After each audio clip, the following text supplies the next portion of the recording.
All righty. Well, week 5 of this routine, Grow Your Strength. Thanks for joining me in the group today. We're going to start with our breathing and just take some time to settle into a comfortable position. If you choose sitting in the chair, just relax the shoulders, have yourself looking straight ahead, and feel free to close your eyes, relax your arms. If you prefer breathing position on the floor, that's just great. We'll just take some time to go through some slow breath cycles, trying to get the breath nice and deep, not into the neck and shoulders.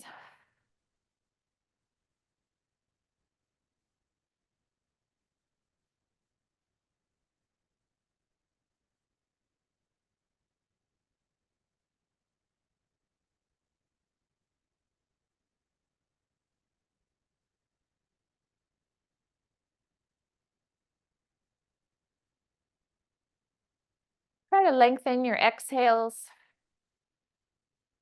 going a little longer, a little slower.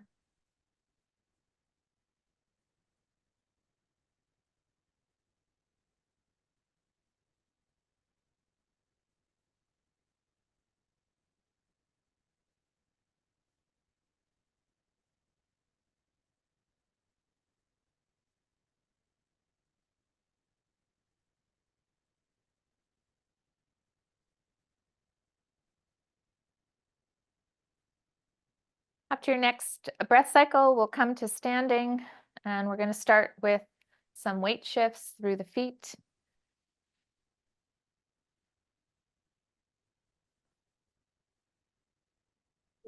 Just opening the toes and taking a little longer on each foot if you can.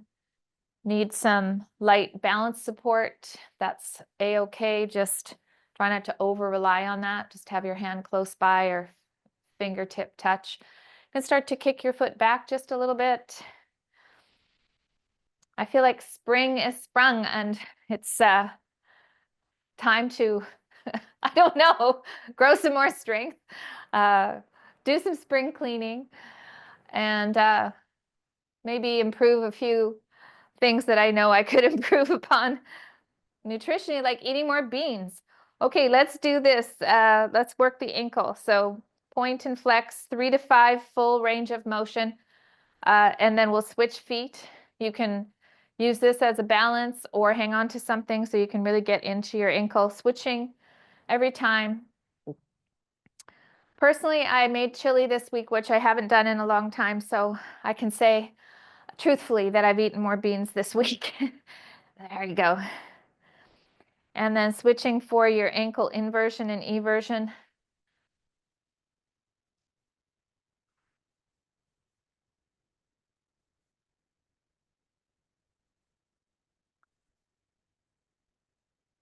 Trying to keep the legs still. Foundation of our posture, really good for balance, to have ankles that move well. The connection that we feel with the floor, so important.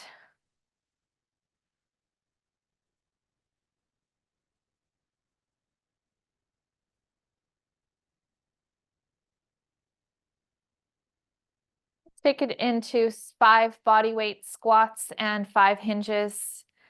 Just finding a connection with your feet, hip width or wider. Start to pull yourself down into your squat.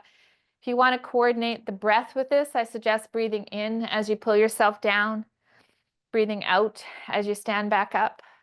Kind of feel your shoulder blades. Make sure your back feels like it's staying neutral, so you're not putting a lot of stress into your back by rounding or extending. The hip hinge, body weight hip hinges, just sliding your hands down your thighs, sit your hips back. I get a nice stretch through my hamstrings and hips there. Coming back up, you can rotate the palms out and just open up the shoulders a wee bit.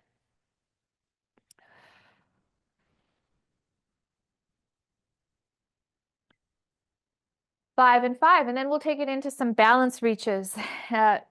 You might want to have a piece of furniture to act as your target. As you reach, you can lightly put your fingers on that target. Try to fully extend the back leg, so pushing through the heel. When you're ready to come up, take a breath in and kind of come back up to posture. I have a squishy mat underneath my feet, so that gives me a little bit of instability. I'm just breathing as I reach, taking my time to level out my shoulders and hips, rebreathe, and come back up. I just prefer my more textured mats for work like this, so I'll take these ones off for now. I'll rearrange my house.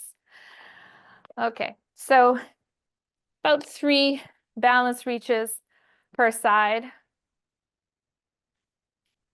we'll go into to see how you guys are. Are you still doing your balance reaches? Okay, so I'll do 1 more per side.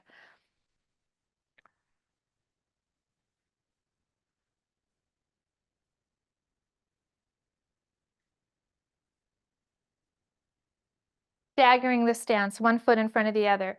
Take a few weight shifts, so forward and back, and then find a place where you're sort of settled in between both feet.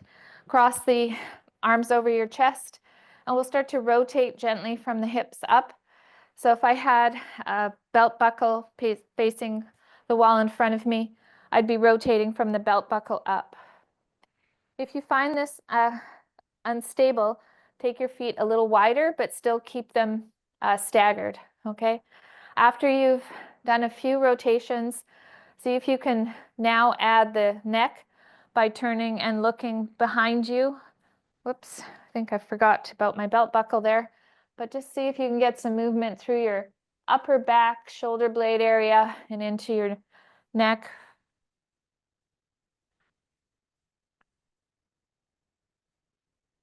This kind of mimics this arm pump, that we have when we're walking. So let's switch the front foot and reset that belt buckle, arms crossed, and turn again a few more times, adding that look behind.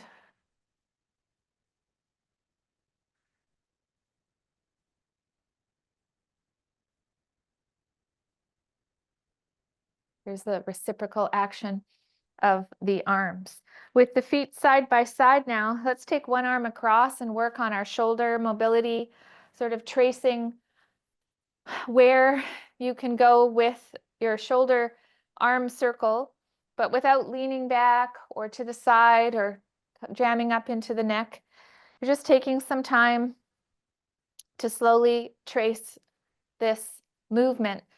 Having the arm across the front is kind of a good reminder, because you can check, oh, am I turning to get that shoulder mobility, or am I staying square, standing with my posture over my feet? Here's what locked out knees would look like here, right? So you want to be soft in the knee. You can take the hand down to the side waist, slowly go up the small of your back. You can even add a few neck turns here, just making sure you're not into your neck as you breathe and rewind this movement. I like to use this as a chance to open up my fingers, give my fingers a little wiggle, stretch out my hand. And for some, this might feel painfully slow. Yeah, that's because it is. So that's all right. If we go fast, we're not going to be able to get the brain to understand exactly what mobility, access, range of motion we have. So, way up and around.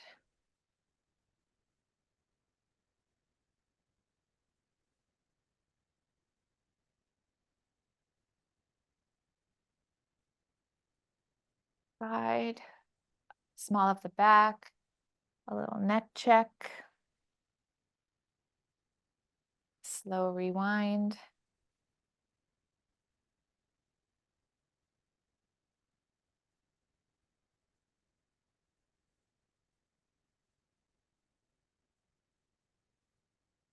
No pain there, but I heard a little clickety clackety, kind of like a Rice Krispie. Heard it on that side, not the other. Not to worry if it's not painful, but we have to pay attention to these sounds our bodies make.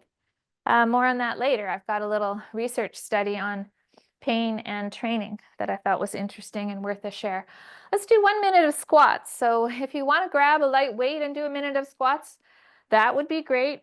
We're going to do more squats after, but this is kind of that test of, can we do a minute of slow squats, whether it's to a chair or in the air. And I'm just got the clock on. We're going for 1 minute.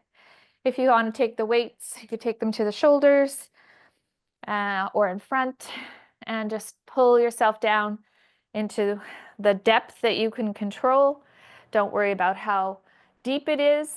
Whatever you got control of with your back and your breath feels okay on the joints, and come back up.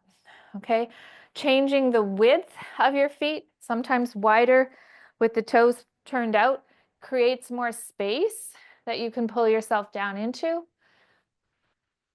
Any pace is okay. We've got about 15 seconds left in this minute squat test.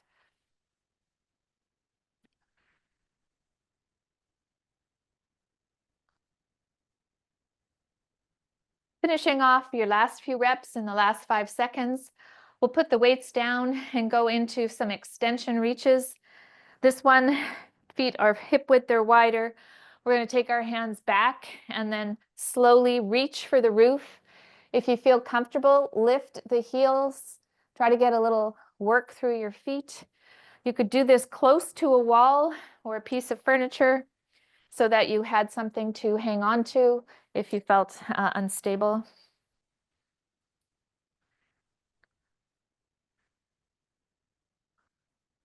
This is a great exercise for posture and balance. Puts all of your joints into extension as you reach up. And then as you sit back, we flex the ankles, the knees, the hips, and see how just everything opens up as you reach for the roof. Another opportunity to spread the fingers. We'll go right into our wall cross taps and push up next. Looks great, you guys. So with this one, I start with my hands closer together. I find a position on the wall or the floor, and my feet are quite wide. I take one hand off, cross it to my opposite shoulder, then take some time to take my hands wider and then give myself an opportunity to do a push-up off the wall. So pulling myself in, squeezing my shoulder blades together, and then pushing away. The further your feet are from the wall, the harder this is. So if you're finding it quite challenging, come a little closer, hands together. Okay, cross, cross, wider, push up to about 5 of these. Really taking some time to think about how your back feels. So in the plank position, you kind of light activation of those hip muscles, cross, cross, and pull in. Next up is our squat and press. So taking a weight or a ball, listen to your body, pick a weight that you know you can safely press overhead. And I'm suggesting a rep range of about 6. First, you pull yourself into your squat, then you stop, and then you press. So 6 of these. Inhale down, exhale, come up. Really anchor in your body as you press overhead. You don't want to be leaning to the side or back. Just keep that idea of floating over your feet. So you guys go ahead and do 6 on each side. I think this is a good opportunity to do a share that I read on Dr. Mark Hyman's social media. It says, muscle is the currency of longevity. Yay! The stronger you are, the better you age. So I love that part. It goes on in more detail to talk about the benefits of building muscle as we age, and that it helps with our overall insulin resistance, the way we metabolize sugars, storing and utilizing glucose, our metabolic system, protecting against chronic diseases, like the list goes on. Anyway, after I read all this, I decided a new tagline could be getting stronger never gets old. So I'm gonna think that through, but so far I'm liking it. Okay, so after your 6 squat and presses, we're gonna go back to shoulder cars, this time with 2 hands. Now here's the options. You could try to do it from a balanced position. So your back foot is off the floor and you go into 2 hands at the same time. If this is too challenging, you're gonna put the back foot down and still try to load your front foot. Okay, this is just a touchy kind of toe help kickstand. The wider that is, the wider your base of support is, that's going to be easier. Then you bring the foot in, and then eventually you want to do this with your toe off. Okay, so take your time. We're really loading into that front leg. We're challenging the muscles to hold us stable. Don't hold your breath. And as you bring your arms around, just be mindful you're not creating a big arch in your back. Okay, you want to hold this torso nice and connected. We could lace the hands up the small of the back. Again, maybe both at the same time. If you really want to challenge your balance, you could blink or close your eyes and then rewind. Nice deep breathing. Optimizing my shoulders. Love that range. And that feels pretty fatiguing on my base leg. So I'll just shake that out a little bit, switch sides, either set up the kickstand or the toe off, whatever works for you. You just meet yourself where you're at. This balance stuff gets better with practice. We want to practice.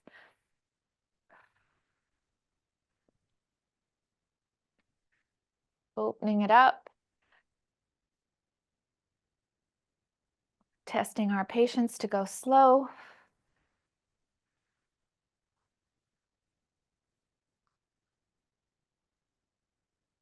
I'll try both hands up the small of my back. Oh yeah. You can feel that activity in your foot and ankle when the going gets tough.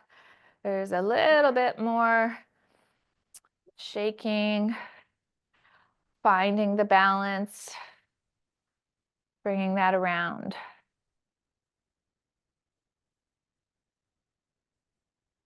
Nice work. Okay, I'm going to bring us into the balance reaches one more time today. So we'll go back to either reaching for a piece of furniture so we can work on feeling like our body is square. This leg that goes back, it's like a straight line in the sand. Try to push through your heel to the wall behind you and fully extend that knee and come back up. We'll go 3 times per side, and I'll do the second share. And this one comes from the Journal of Strength and Conditioning. I'm a National Strength and Conditioning certified personal trainer, and we get a journal every week, or month. Anyway, this one, Train in Pain, a review of exercise benefits and application for individuals with musculoskeletal pain. And fair to say that I've had pain. Many of my clients have had pain from time to time, and we question whether or not the exercises we do are going to help us or hurt us. Of course, we want them to help us and we want them to move us in the right direction. So that can be about exercise selection and exercise dosing. But the overall takeaways from this study is whether the pain is acute or chronic, short-term or long-term, that means we should be working to get stronger and throughout that. So it's not like no pain, no gain. Things don't have to hurt. Let's do our extension reaches again. But I think that that's a really nice add because, you know, as we work with other professionals, personal trainers develop relationships with professionals like chiropractors, osteopaths, physiotherapists. And as a team, we have to all be on the same page about what we do and the benefits of all of our individual scopes of practice. So I think that's a real win to sort of bridge the gap between all these professionals. It makes sense because many people experience pain for one reason or the other throughout their life time. And it's a really important topic to be addressed. Sometimes I think to myself, like, I have to go through these pain painful things that I can't quite figure out. It takes a little while, takes a little longer to heal from pain as you get older. But I kind of like, I do it so I can relate to others that need good training advice despite their pain. Okay, push-ups. This one's hard, so take your time, set it up. Feet wide, hands closer together, body's like a plank. Walk my feet away a bit, tighten up my hips. As I cross, I don't want there to be a shift in my body. I want to hold this plank position. And then take the hands wide, whatever depth of push-up you can control. Breathe, bring back hands back closer. Tap, tap, and own whatever level you are at this exercise, trying to get in about 5.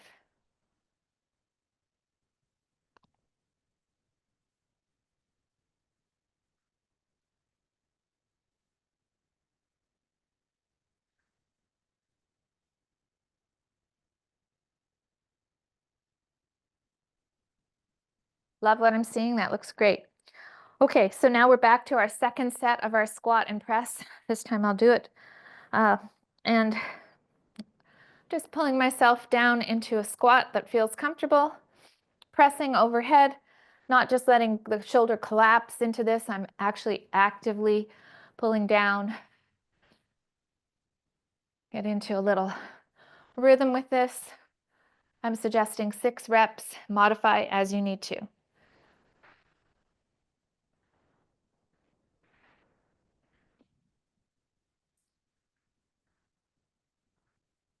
Oh yeah.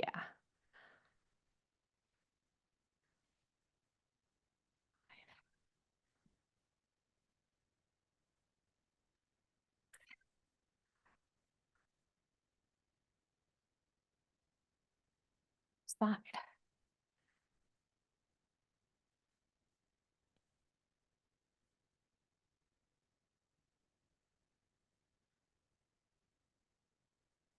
Pull.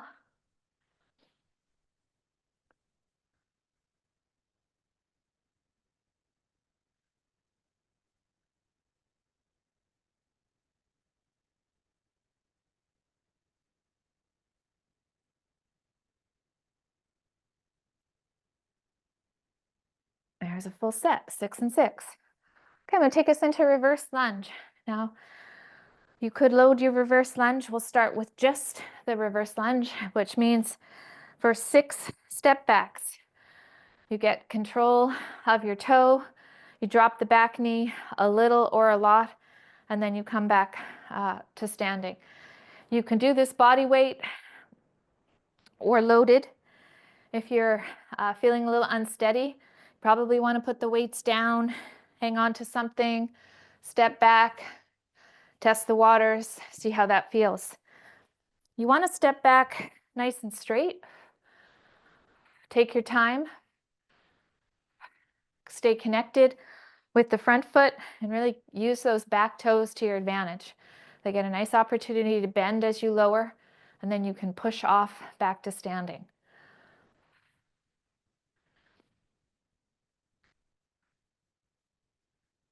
Excellent. So 6 of those per side.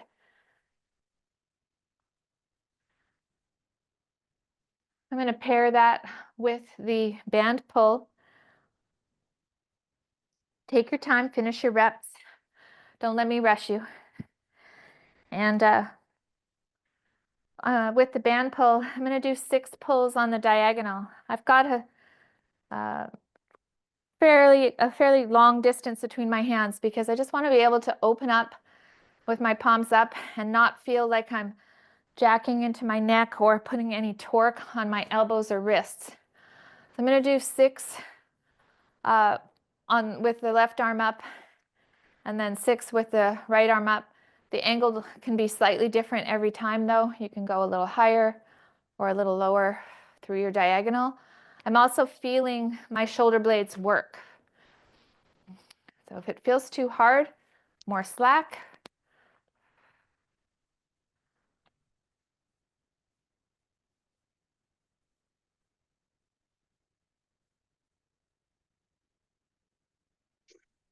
Good.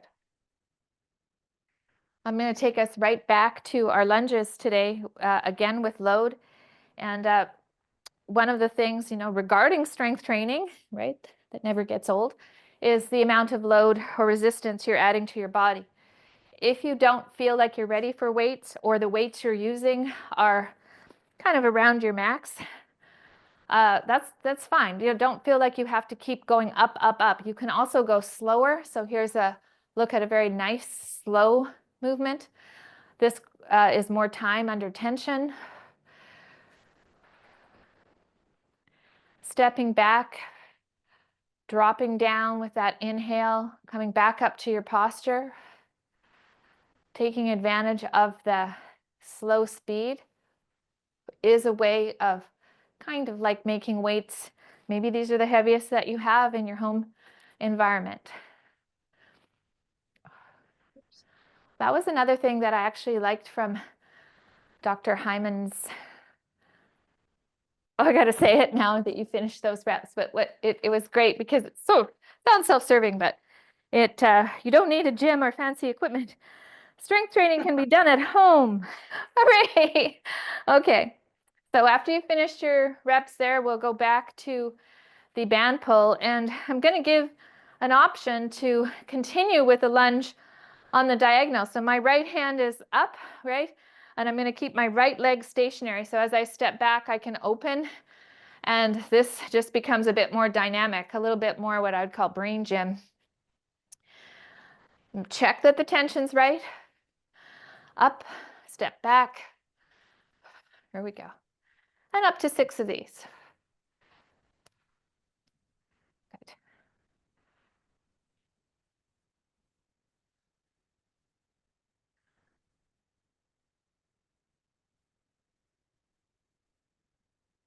Okay.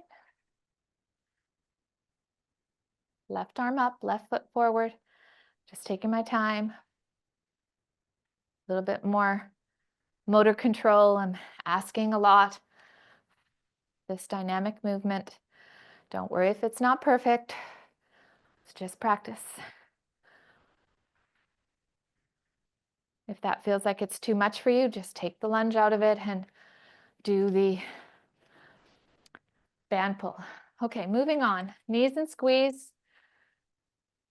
Option to use the band or to go back to your dumbbells. I will show both. Okay, so you step in the middle of the band, you sit back, you row, and then the arms are straight and you stand up into that hinge. So you get a hip hinge, hips go back, back feels good, tension's just right to finish my elbows at my sides. And then I stand up tall, not letting the band pull me down. I'm using a little resistance to work into that tall posture. Hips back, row, stand up, own the posture. That looks great. Up to about 10 cycles of this. A row and a stand being one cycle. Good, I like what I'm seeing.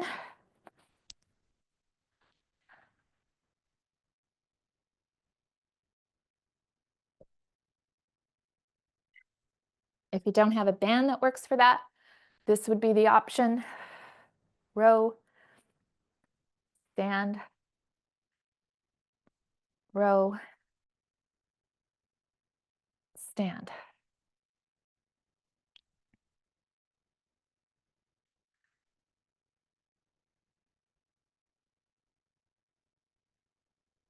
I'm going to go through some shoulder moves and suggest 6 to 8 repetitions of these moves. You can go body weight and just open your hands, or you could use some dumbbells that you know are in your wheelhouse of control. These are 3-pound dumbbells, and I'm just changing the angle, palms up. Here's my classic external rotation, and here's just a little variation on the angles, right? You don't want to do anything that makes you feel vulnerable in any way, but hey, you know what? The shoulders are so complex, and we can bring the elbows out to the sides. Again, 6-ish, 6-8 reps. If you're going body weight, you could certainly go more than that. We want to think of them as the complex joints that they are, and not just always train them in one plane, right? So some of these movements can be done a little forward, a little backward. Just take your time and kind of experiment with how this feels. Here's the front fly, elbows together, opening up. If you're using weights and you're like, oh boy, this is really adding up, I'm feeling fatigued in my shoulders, then you just put the weights down and you just move body weight. Spread the fingers. I'm lately really enjoying exercises that I can move my joints with and continue to open my hand. And here's the last one, a bent over fly position where you're bringing the hands out and working the shoulder blades and all the muscles up through the armpits, around the shoulder blade area, and being mindful not to shrug.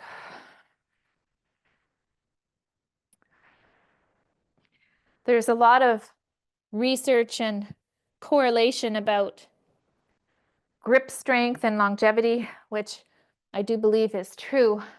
But I also feel that I've gripped a lot in my life and my hands are taking a bit of a toll with the flex position. We're going to go into curtsy lunges next, up to 6 per side. So at any opportunity I'm stretching my fingers, rolling my hands. It's starting to make a difference. Parts of my hands that I was rolling a month or two ago aren't nearly as tight and sensitive as they were now. So that's good.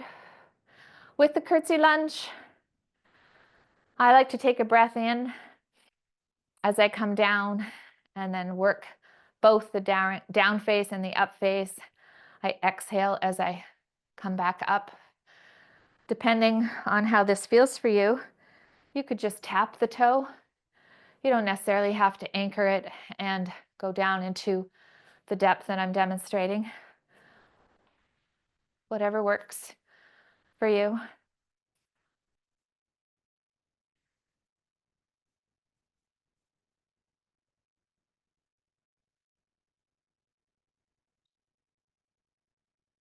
What is our last exercise there? The farmer's walk with the hand switch. Okay, so this one, I believe last week I was talking about, does this match in any way what you would be doing in your activities of daily life? My client who wants to lift her bike up onto her car, right? So this is a 10-kilogram kettlebell. As I slowly transfer it from side to side, I'm just thinking about the awareness of my foot connection and also what goes on here as I transfer the weight to the opposite side. My core is working really hard not to lean into that weight. So try to keep yourself balanced with your tall posture, looking straight ahead and not holding your breath. As you work a few passes in your space, that really does feel like it's doing something. And we could go heavier. That's not the weight of a suitcase yet. At least when you pack it like I tend to do, even though I'm trying to be a bit more minimalist. Knees and squeeze. Okay, let's go back through this again. Oh, dear, dear, dear. Here we go. Hips back, elbows, and back up. My son just went away for 4 months and all he had was not even like a backpack like you think about travelers with a backpack. He had like a day pack. I was in shock. He had more electronics in his backpack than he had underwear. I was like, how do you do that? You can only turn those inside out once. Oh dear. Anyway, he managed. He's home safe. There we go.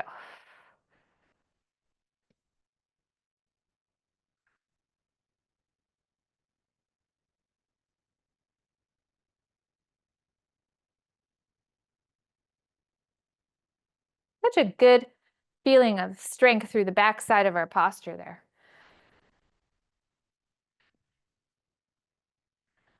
Okay, as I go into the shoulder exercises, I'm going to grab my 3-pound dumbbells again, and I'll just start the same way. I'll probably end up putting them down, but we'll see how I do. A few different angles, watching the posture, making sure the feet are connected, the knees are soft, locked. There you go. Some lateral movements.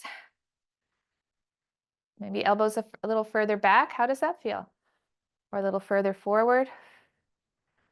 Yeah. Pull down like you're pulling through some sand. Even body weight, this can be really hard creating that tension. And get those elbows together. Boy, that feels a stretch through the back side of the shoulders. Open. Wonderful. Can always shorten the reps. It's like, okay, that feels like about right. Take a little break, shake out those shoulders, and we'll go for the reverse fly here with a little load. See how that feels. Yep, I'm doing okay. So always have that little inner dialogue with yourself, that you're not feeling like questioning whether or not this is going to help you. There's workarounds. And usually it's just altering the angle and decreasing the load. Curtsy lunge or toe taps. How did that weight feel that you used the first time? Okay, get connected, then get control. 5 or 6 reps, depending on how it's feeling, what weight you've chosen. You decide.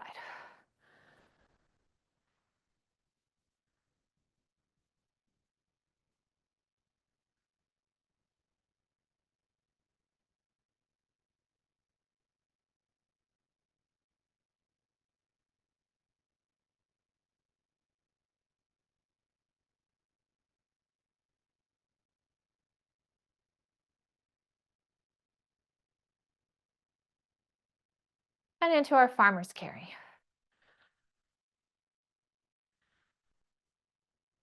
Carefully putting the weights down as you change through the exercises.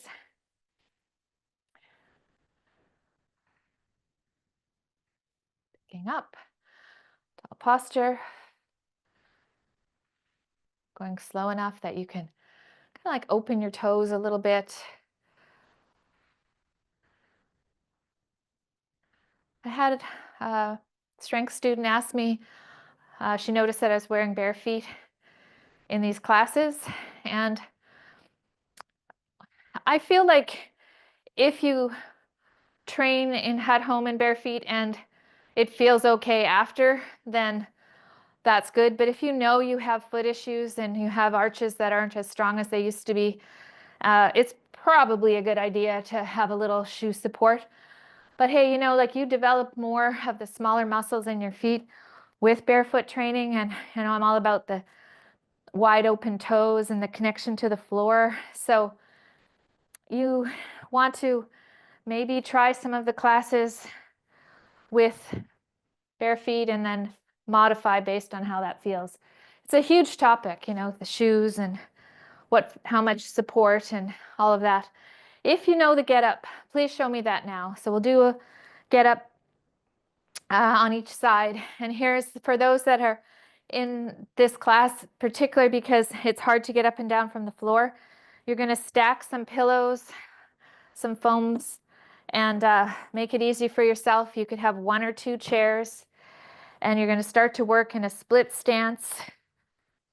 Get the line right, bring yourself down, and then try to make sure that you're not too squished. Front heel is under front knee, and I'm just taking a breath, and you can use the chair a little bit to up. It's easier going down, so you could maybe take a breath in and take the hand off and come down.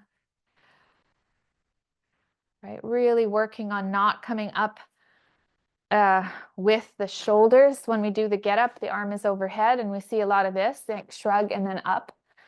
So you kind of want to lock down your posture, use your breath, A scissor cue is a good one. So the front foot and the back sort of toes are kind of coming together like scissors, and then you can power yourself up and pull back down.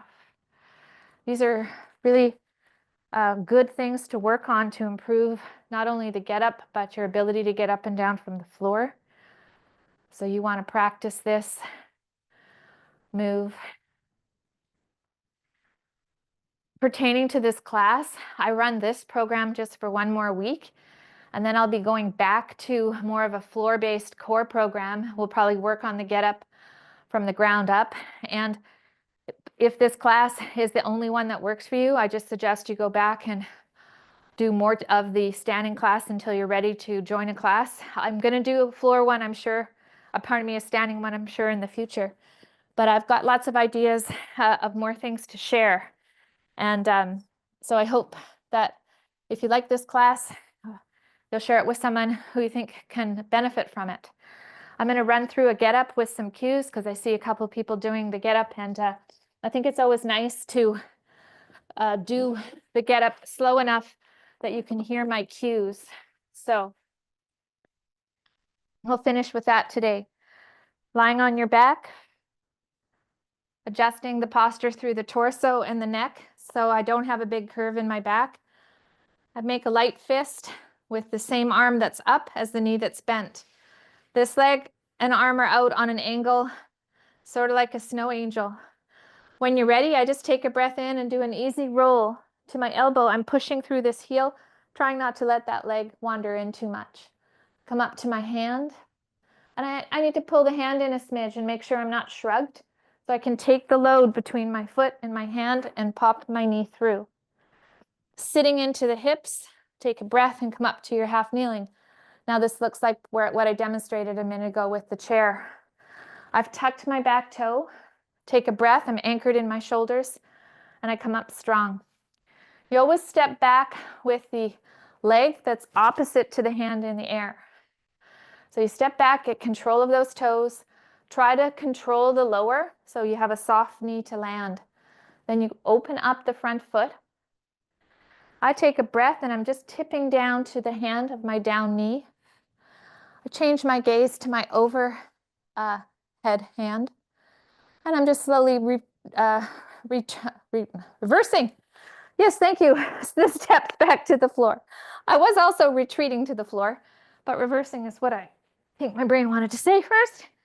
And then other side, one more of these, and then we'll say goodbye. So if you're just watching along, remember, this is something, a practice that you want to try and work on so that you can do one a day and never lose the ability to get up and down from the floor. It's a practice. In time, you can load it with a weight in your hand. I've seen some incredible increases in strength by just practicing the get up, making it a part of the daily routine. It takes about 1.5 minutes to do both sides in a relatively slow pace, and the benefits are huge. All right, so thank you so much for joining and building a stronger version of yourself with me and the gang today.